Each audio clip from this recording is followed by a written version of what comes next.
Hello' everyone. যিহেতু যোৱা দুদিনমানৰ পৰা আমাৰ ইয়াত নেটৱৰ্কৰ প্ৰব্লেম হৈ আছে, গতিকে জুমত ভিডিঅ' কল কৰাটো মোৰ পক্ষে অলপ অসুবিধা হৈছে। সেইকাৰণে আজি মই এনেকুৱা ধৰণে ক্লাছটো কৰিবৰ কাৰণে চেষ্টা কৰিছোঁ, তোমালোকৰ অসুবিধা নোহোৱাকৈ। আমি আজি ক্লাছটোত কি কি চাব পাৰোঁ চোৱা।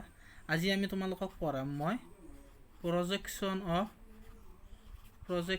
Of A vector on a line. আজি আমাৰ টপিকটো হ'ব কি, যিকোনো এটা লাইনত এটা ভেক্টৰৰ প্ৰজেকশ্যন মানে কি, আমি কি বুজোঁ। ধৰা এটা লাইন আছে এল, এই এল লাইনডাল আছে, ইয়াতে আমি এই লাইনডালৰ ওপৰত অন্য এটা ভেক্টৰ এটা আছে, সেই ভেক্টৰটো হৈছে কি এ বি। এতিয়া এ বি ভেক্টৰৰ প্ৰজেকশ্যন মানে কি বুজিম, এ বি ভেক্টৰৰ এল ৰেখাৰ ওপৰত প্ৰজেকশ্যন মানে আমি কি বুজি পাওঁ, আমি সেইটো জানিবৰ কাৰণে ট্ৰাই কৰোঁ। চোৱা, প্ৰজেকশ্যন অফ ভেক্টৰ এ মানে এইটো ভেক্টৰক আমি নামকৰণ কৰিছোঁ এ বুলি। Projection of vector A on line L is a vector P. এই ভেক্টৰৰ এল লাইনটোৰ ওপৰত প্ৰজেকশ্যনটোক আমি কি বুলি নামকৰণ কৰোঁ, আমি পিৰে নামকৰণ কৰোঁ। যাৰ মেগনিটিউড হৈছে কি, যাৰ মেগনিটিউড মানে কি, যোনটো প্ৰজেকশ্যন ভেক্টৰ আছে, এইটো ভেক্টৰক আমি কি বুলি কওঁ, প্ৰজেকশ্যন। এই ভেক্টৰৰ এল লাইনডালৰ ওপৰত প্ৰজেকশ্যনটোক আমি প্ৰজেকশ্যন ভেক্টৰ পিৰে বুজাইছোঁ, আৰু যাৰ মেগনিটিউড হৈছে কি এ কছ থিটা। এইটো বস্তু তোমালোকে মনত ৰাখিবা। প্ৰজেকশ্যন বুলি ক'লে কি বুজিবা, প্ৰজেকশ্যন হৈছে যিকোনো এটা ভেক্টৰৰ প্ৰজেকশ্যন হৈছে এল লাইনডালৰ ওপৰত এনেকুৱা এটা ভেক্টৰ যাৰ মেগনিটিউডটো হ'ব কি এ কছ থিটা। অৰ্থাৎ এইখিনি যদি আমাৰ যদি ইয়াতে এংগল, এইটো যদি এংগল যদি থিটা হয়, মনত ৰাখিবা ইয়াতে থিটাটো মেজাৰ কৰে এণ্টি ক্লকৱাইজ ডিৰেকশ্যনত। এণ্টি ক্লকৱাইজ ডাইৰেকশ্যনত আমাৰ কি কৰে, আমাৰ থিটাটো মেজাৰ কৰে। এণ্টি ক্লকৱাইজ ডাইৰেকশ্যনত যেতিয়া মেজাৰ কৰিব, তেতিয়া এইটো ভেক্টৰ, এইটো যিটো পি ভেক্টৰটো হ'ব, সেইটো ভেক্টৰক কি বুলি ক'বা তোমালোকে। পি ভেক্টৰটো ক'ৰ পৰা হ'ব জানা, ইয়াৰ পৰা ইয়ালৈকে হ'ব, কাৰণ এইখিনি কি হ'ব তোমালোকৰ এ কছ থিটা হ'ব। চোৱা, তোমালোকে ট্ৰাইএংগুলাৰত যেতিয়া পাইথাগোৰাছ, তোমালোকে এইটোৰ পৰা কছ থিটা কি হ'ব, কছ থিটা মানে কি আছিল, বেছ বাই হাইপটেনিউজ। ইয়াতে বেছটো কি আছে তোমাৰ, এইখিনি যদি আমি এইটোক যদি আমি প্ৰজেকশ্যনটোক যদি আমি পি বুলি কৈছোঁ, এইখিনিৰ মেগনিটিউড কিমান হ'ব, বেছ বাই হাইপটেনিউজ। ইয়াতে কি আছে, এৰ মেগনিটিউড। গতিকে আমি ইয়াতে পিৰ ভেলুটো কি পাম, আমি পিৰ মেগনিটিউড কি পাম, আমি ইয়াৰ পৰা এ কছ থিটা। এই যে আমি এ কছ থিটাটো পাইছোঁ, যিটো ভেক্টৰৰ মেগনিটিউড এ কছ থিটা হ'ব, সেই ভেক্টৰটোকে আমি কি বুলি ক'ম, আমি এ বি ভেক্টৰৰ প্ৰজেকশ্যন বুলি ক'ম। এই ক্ষেত্ৰত তোমালোকে চোৱা, এ ভেক্টৰৰ প্ৰজেকশ্যনটো হ'ব পি ভেক্টৰ। এতিয়া পি ভেক্টৰটোক আমি কি মনত ৰাখিবা, এই পি ভেক্টৰটোক আমি কি বুলি ক'ম, আমি প্ৰজেকশ্যন। এই পি ভেক্টৰটোক আমি ক'ম কি প্ৰজেকশ্যন ভেক্টৰ। এতিয়া এই প্ৰজেকশ্যন ভেক্টৰটোৰ ডাইৰেকশ্যন কেনেকুৱা হ'ব, প্ৰজেকশ্যন ভেক্টৰটোৰ ডাইৰেকশ্যনটো কেনেকুৱা হ'ব, সেইটো ডিপেণ্ড কৰিব কছ থিটাটোৰ ওপৰত। যদি কছ থিটাৰ ভেলু যদি আমাৰ যদি পজিটিভ যদি হয়, কছ থিটাৰ ভেলু পজিটিভ নে কছ থিটাৰ ভেলু নিগেটিভ, এইটোৰ ওপৰত আমাৰ কি কৰিব, আমাৰ যিটো প্ৰজেকশ্যন ভেক্টৰ আছে এই পি ভেক্টৰটোৰ ডাইৰেকশ্যনটো আমাৰ এল লাইনডালৰ সৈতে ডাইৰেকশ্যনটো আমাৰ ডিপেণ্ড কৰিব কাৰ ওপৰত, এই কছ থিটাটোৰ ওপৰত। চোৱা, এতিয়া থিটাটোতো ক'লোঁ মই, থিটাটো কেনেকৈ জোখা হয়, থিটাটো কেনেকৈ মেজাৰ কৰা হয়। থিটাটো হৈছে ইয়াতে কি এ ভেক্টৰ আৰু এল লাইন, থিটাটো চোৱা, এই থিটাটো হৈছে এ ভেক্টৰ আৰু এল লাইনডালৰ মাজৰ এংগল, যিটো কি দিশত জোখা হয়, এণ্টি ক্লকৱাইজ ডিৰেকশ্যনত আমাক মেজাৰ কৰা হয়। এতিয়া চোৱা, যদি থিটাৰ ভেলু যদি আমাৰ যদি 0ৰ পৰা যদি কি হয়, ধৰা হ'ল থিটাৰ ভেলুটো আমাৰ ক'ৰ পৰা আছে, 0ৰ পৰা 90 ডিগ্ৰীৰ ভিতৰত আছে, তেনেহ'লে আমাৰ কেনেকুৱা হ'ব। এবাৰ চোৱা, এনে ডায়েগ্ৰাম এটা ড্ৰ কৰিবলৈ মই চালোঁ, এইটো এল বুলি ক'লোঁ, এইটো ভেক্টৰ এ বুলি ক'লোঁ, তেনেহ'লে এইটো কি হ'ব, তোমালোকৰ প্ৰজেকশ্যন ভেক্টৰ হ'ব। এই ক্ষেত্ৰত তোমালোকৰ থিটা হৈছে এইটোতে। এই ক্ষেত্ৰত তুমি কি পাবা, এই পি ডিৰেকশ্যনটো এলত ডাইৰেকশ্যনৰ সৈতে ছেম পাবা, কাৰণ এইটো হৈছে তোমাৰ কি, কাৰণ চোৱা, তোমালোকে জানা 0ৰ পৰা 90 ডিগ্ৰীৰ ভিতৰত কছ থিটাৰ ভেলুটো কি থাকে, পজিটিভ থাকে। এতিয়া যদি কছ থিটাৰ ভেলু যদি পজিটিভ যদি হয়, কছ থিটাৰ ভেলু যদি পজিটিভ যদি হয়, তেনেহ'লে পিত ডাইৰেকশ্যন এণ্ড এলত ডাইৰেকশ্যন কি হ'ব, ছেম হ'ব। যেতিয়া লাইন আছে সেইডাল লাইনৰ ডাইৰেকশ্যন ছেম হ'ব। আৰু যদি কছ থিটাৰ ভেলু যদি নিগেটিভ যদি হয়, তেনেহ'লে পিত ডাইৰেকশ্যন এণ্ড এলত ডাইৰেকশ্যনটো কি হ'ব, অপজিট হ'ব, দুইটা অপজিট ডাইৰেকশ্যনত হ'ব। এতিয়া তোমালোকে জানা কি 0ৰ পৰা 90 ডিগ্ৰীৰ ভিতৰত কছ থিটাৰ ভেলুটো কি সদায় পজিটিভ। গতিকে এই ক্ষেত্ৰত তোমালোকে কি পাবা, পি আৰু এলৰ ভেলু দুটা, এলৰ ডাইৰেকশ্যন দুটা ছেম পাবা।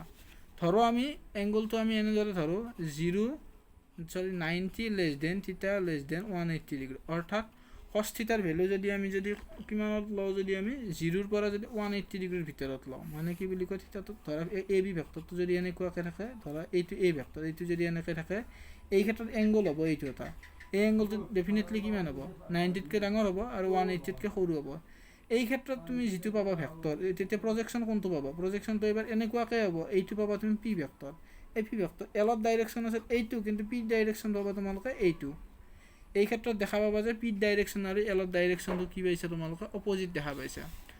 যদি আমি এইটো মনত আছে ন, কছ থিটাৰ ভেলু কেতিয়া পজিটিভ হয়, এই আমি যে পঢ়িছিলোঁ ফাৰ্ষ্ট ইয়াৰত ASTC, ইয়াতে কি আছিল, অল পজিটিভ আছিল, ইয়াতে কি আছিল আমাৰ চাইন আৰু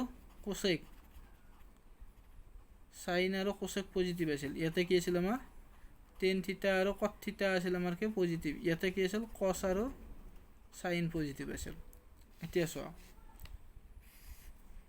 আমি যদি এংগলটো যদি এইবাৰ যদি ধৰি লওঁ আমাৰ কিমান বুলি 180তকৈ যদি আমি গ্ৰেটাৰ বুলি ধৰি লওঁ, এতিয়া এইবাৰ যদি ধৰি লওঁ এইটো বি ভেক্টৰ, এতিয়া চোৱা এইটোক লৈকে 180 আহিল, ইয়ালৈকে কিমান হ'ল 270 ডিগ্ৰী, এইটো আমি থিটাটো ক্লকৱাইজ ডিৰেকশ্যনটো লৈছোঁ, আমি এইটো আমাৰ থিটা লৈছোঁ। এই ক্ষেত্ৰত তোমালোকৰ প্ৰজেকশ্যন কোনটো হ'ব, এল লাইনডালৰ ওপৰত প্ৰজেকশ্যন হ'ব এইখিনি পি ভেক্টৰৰ এইবাৰ ডিৰেকশ্যনটো চোৱাচোন, তোমালোকে কি পাইছা, এই পি ভেক্টৰৰ ডিৰেকশ্যনটো এইবাৰ তোমালোকে ছেম পাইছা, ইয়াতে সৰি অপজিট হ'ব, পি ভেক্টৰৰ ডিৰেকশ্যনটো এইবাৰো কি হ'ব, অপজিট হ'ব, কাৰণ কি আছে আমাৰ ইয়াতে এইটো ক্ষেত্ৰত এইটো কোৱাড্ৰেণ্টতো কি হয়, কছ থিটাৰ ভেলুটো কি হয় আমাৰ নিগেটিভ হয়। ঠিক সেইদৰে এইবাৰ যদি আমি তাক যদি ধৰি লওঁ, যদি 270তকৈ যদি ডাঙৰ এংগল এটা যদি লওঁ, যদি এই ক্ষেত্ৰত চোৱা ইয়ালৈকে আমাৰ 270 আছিল, ইয়ালৈকে ডাঙৰ, যদি এইটো আছিল আমাৰ থিটাৰ ভেলুটো কিমানৰ মাজত থাকিলে আছিল, এইটো এটা 180ৰ পৰা 270ৰ মাজত থাকিলে, আৰু যদি থিটাৰ ভেলুটো যদি আমাৰ যদি 270ৰ পৰা যদি 360ৰ মাজত যদি থাকে, এই ক্ষেত্ৰত থিটা হ'ব এইটো এটা, এইডাল এল লাইন, এইটো এ বি, এল লাইনডাল দীঘল কৰি দিছোঁ বাৰু, এইটো প্ৰজেকশ্যন হ'ব। এই ক্ষেত্ৰত চোৱা পি ভেক্টৰটোৰ ডাইৰেকশ্যন আৰু এল ভেক্টৰটোৰ ডাইৰেকশ্যনটো কি হ'ব, এলৰ লেখাডালৰ ডাইৰেকশ্যন মানে লাইনডালৰ ডাইৰেকশ্যনটো কি হ'ব, ছেম হ'ব। আমি কি পালোঁ, 0ৰ পৰা 90 ডিগ্ৰীৰ ভিতৰত যিহেতু কছ থিটা পজিটিভ আছিল, গতিকে এই ক্ষেত্ৰত আমি পি আৰু এলৰ ভেলুটো কি পালোঁ, 0ৰ পৰা 90ৰ ভিতৰত যিহেতু কছ থিটাৰ ভেলু পজিটিভ আছিল, গতিকে আমি পালোঁ কি পি আৰু এলৰ ডিৰেকশ্যনটো ছেম, কিন্তু 0ৰ পৰা 90ৰ পৰা 180 ডিগ্ৰীৰ ভিতৰত কি আছিল, কছ থিটাৰ ভেলু নিগেটিভ আছিল, যিহেতু কছ থিটাৰ ভেলু নিগেটিভ আছিল, গতিকে আমি পি ডাইৰেকশ্যন আৰু লাইন এলডালৰ ডাইৰেকশ্যনটো কি পালোঁ, আমি ডিফাৰেণ্ট পালোঁ। ঠিক সেইদৰে এই ক্ষেত্ৰত চোৱা 0 আৰু 270ৰ ক্ষেত্ৰত কি পালোঁ, আমি ডিৰেকশ্যনটো ডিফাৰেণ্ট পালোঁ, কাৰণ ইয়াতো কি আছিল, কছটো কি আছিল আমাৰ নিগেটিভ আছিল, আৰু এইটোত কি পাইছোঁ আমি দুইটা ডিৰেকশ্যন ছেম পাইছোঁ, কাৰণ 270ৰ পৰা 360ৰ ভিতৰত কছ থিটাৰ ভেলুটো আমি কি পাওঁ, সদায় পজিটিভ পাওঁ। এইখিনি তোমালোকৰ নিশ্চয় ক্লিয়াৰ হ'ব লাগে। এতিয়া চোৱা, ইয়াৰ পৰা আমি কিছুমান অবজাৰভেশ্যন পাইছোঁ, সেই তোমালোকে অবজাৰভেশ্যনবিলাক মনত ৰাখিব লাগে, খুব জৰুৰী অবজাৰভেশ্যন। আমি প্ৰজেকশ্যন অফ ভেক্টৰৰ লগত হয়তো কি অবজাৰভেশ্যন আমি ইয়াতে পাইছোঁ, এই অবজাৰভেশ্যনকেইটা ষ্টাৰ্ট কৰা।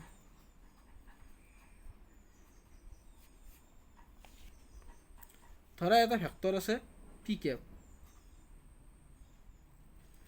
এইটো আমাৰ পি কেপটো কি ভেক্টৰ আছিল আমাৰ, এইটো কেনেকুৱা টাইপৰ ভেক্টৰ আছিল, এটা ইউনিট ভেক্টৰ আছিল, unit vector along the line L, along a line L, যিকোনো এটা লাইনৰ এলৰ পিনে আছে বোলে, then projection of vector A on the line L is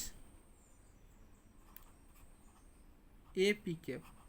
এইটোৱে কি বুজাইছে, ধৰা যিকোনো এটা তোমালোকৰ ইউনিট ভেক্টৰ আছে পি কেপ, কোনডাল লাইনৰ দিশত আছে, ধৰা এইডাল এল লাইন, ধৰা তোমালোকৰ এই লাইনডাল এল লাইনডালৰ ডিৰেকশ্যনত এটা ইউনিট ভেক্টৰ আছে পি কেপ, আৰু লগতে সেই লাইনডালতে আমি সেই লাইনডালৰ ওপৰত এটা ভেক্টৰ লৈছোঁ এ।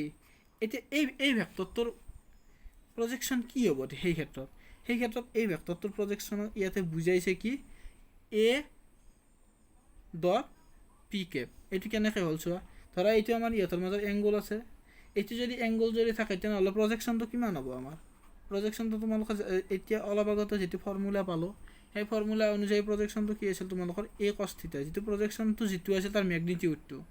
চ' তোমালোকক মই আৰু এটা বস্তু ক'বলৈ পাহৰিছিলোঁ বাৰু, মনত ৰাখিবা এইটো বস্তু।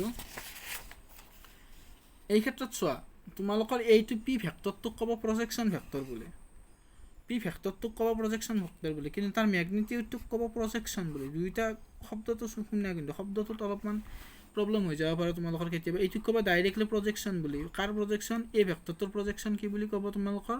Magnitude of P. আৰু এই ভেক্টৰটোক ক'ব তোমালোকৰ প্ৰজেকশ্যন ভেক্টৰ বুলি। দুইটা টাৰ্মটো এটাত লিখা আছে প্ৰজেকশ্যন ভেক্টৰ আৰু এইটোত লিখা আছে প্ৰজেকশ্যন। অনলি যেতিয়া প্ৰজেকশ্যন বুলি ক'ব তোমালোকে গম পাবা যে সেইটো তাত কিহৰ কথা কৈছে? মেগনিটিউডৰ কথা কৈছে।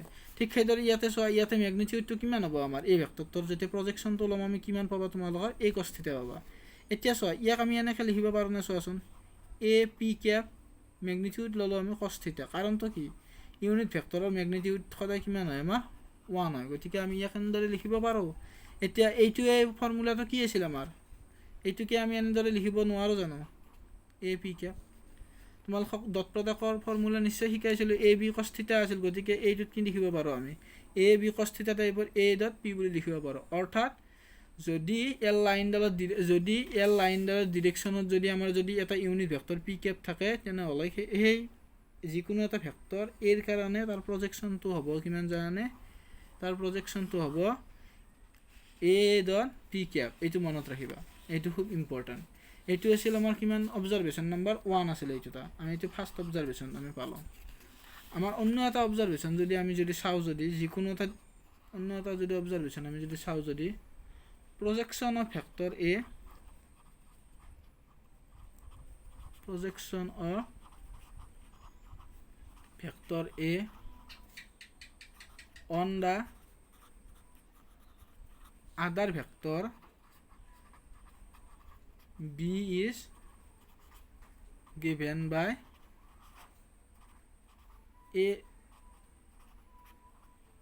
A dot B cap, where কি আছিল আমাৰ?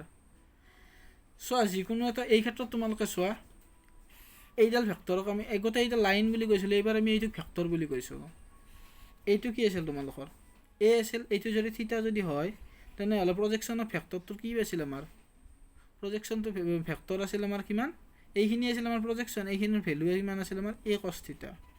অৰ্থাৎ এই ভেক্টৰটোকে আমি কি বুলি কৈছিলোঁ? আমাৰ প্ৰজেকশ্যন ভেক্টৰ বুলি কৈছিলোঁ, যাৰ মেগনিটিউড এ কছ থিটা। এতিয়া চোৱা তোমালোকৰ, যদি মই ইয়াৰ যদি এইটো ডিৰেকশ্যনত বিৰ ডিৰেকশ্যন এটা কি থাকিব? তাৰ ইউনিট ভেক্টৰ থাকিব। সেই ইউনিট ভেক্টৰটো মই নামকৰণ কৰিলোঁ এ বি কেপ। ধৰা এ বি কেপ যদি ইউনিট ভেক্টৰ যদি হয়, তেনেহ'লে তোমালোকে চোৱা, এইটোৰ ক্ষেত্ৰতো তোমালোকে চাব পাৰা, কি চাব পাৰা ইয়াতে? এ কছ থিটাক আমি এনেদৰে লিখিব পাৰোঁ নে নোৱাৰোঁ? চোৱা, এ বি কছ থিটা বুলি লিখিব পাৰোঁ। ডট প্ৰডাক্ট নাই দেই। এ বি কছ থিটা মানে কি লিখিব পাৰোঁ? এ ডট বি কেপ। এইটো আমি এনেকৈ লিখিব পাৰোঁ, কাৰণ কি? বি ভেক্টৰটোৰ মানে বি ভেক্টৰ এইটো মানে কি? ভেলু 1। গতিকে আমি এইটোকে এ কছ থিটাক আমি এনেদৰে লিখিব পাৰোঁ। অৰ্থাৎ এইটোকে আমি এনেদৰে লিখিব পাৰোঁ। অৰ্থাৎ বি ডিৰেকশ্যনত যদি আমি যিকোনো এটা যদি ইউনিট ভেক্টৰ যদি বি কেপ যদি থাকে, তেনেহ'লে সিহঁতৰ এ যিটো ভেক্টৰ আছে তাৰ প্ৰজেকশ্যন হ'ব কি? এ ডট বি কেপ। এতিয়া চোৱা, এতিয়া যিকোনো এটা আমি ইউনিট ভেক্টৰ কেনেকৈ নিৰ্ণয় কৰিছিলোঁ? ইউনিট ভেক্টৰ নিৰ্ণয় কৰা ফৰ্মুলা তোমালোকক শিকাইছিলোঁ কেনেকৈ? যিকোনো এটা ভেক্টৰৰ ইউনিট ভেক্টৰ, সেই ভেক্টৰটোৰ দিশত সেই ভেক্টৰটো আমি তাৰ যদি মেগনিটিউডেৰে যদি ডিভাইড যদি কৰি দিওঁ, আমি কি পাওঁ? আমি ইউনিট ভেক্টৰটো পাওঁ। অৰ্থাৎ এইটো যিহেতু এইটো এটা কি? এটা স্কেলাৰ কোৱান্টিটি। গতিকে আমি তাক আমি কেনেকৈ লিখিব পাৰোঁ? 1/b এ ডট বি। মনত ৰাখিবা, projection of A vector A on the other vector B is given by 1/b মানে ভেক্টৰটোৰ magnitude into A dot B. এইটো মনত ৰাখিবা, এইটো ফৰ্মুলা খুব ইম্পৰ্টেণ্ট হয়। এতিয়া চোৱা, এইটোৰ লগত ৰিলেটেড মই এটা কুৱেশ্যন তোমালোকক কৰিবৰ কাৰণে ট্ৰাই কৰোঁ। তোমালোকৰ কুৱেশ্যন কেনেধৰণৰ আহিব পাৰে? ধৰা তোমালোকক এটা ভেক্টৰ দিয়া আছে, এটা ভেক্টৰ দিয়া আছে, যাৰ ভেলু দিয়া আছে কিমান?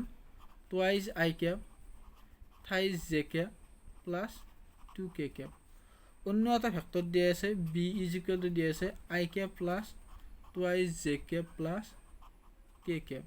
এতিয়া কি দিয়া আছে?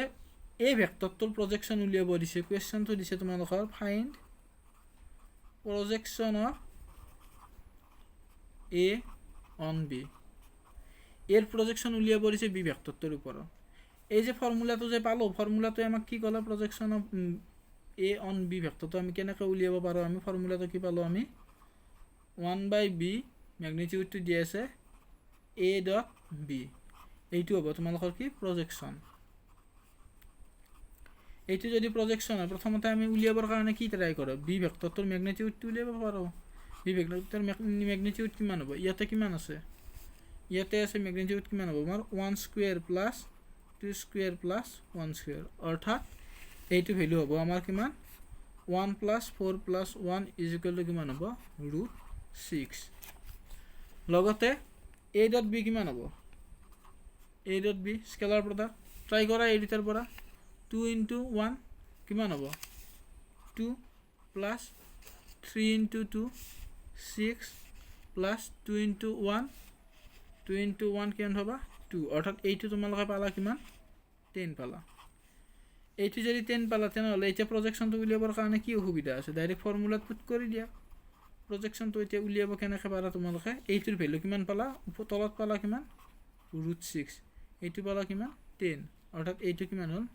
10/√6 ইয়াক আমি অন্য কেনেদৰে এইবাৰে এইটো এনসাৰ ইয়াতে ৰাখি দিলোঁ এইটো এনসাৰ আমি এনেকৈ কৰিব পাৰোঁ তোমালোকৰ আজি ক্লাছটো ইয়াতে সামৰণি কৰিলোঁ অসুবিধাৰ কাৰণে মই এনেকৈ কৰিব লগা হ'ল চাবা আৰু এইখিনি থেংক ইউ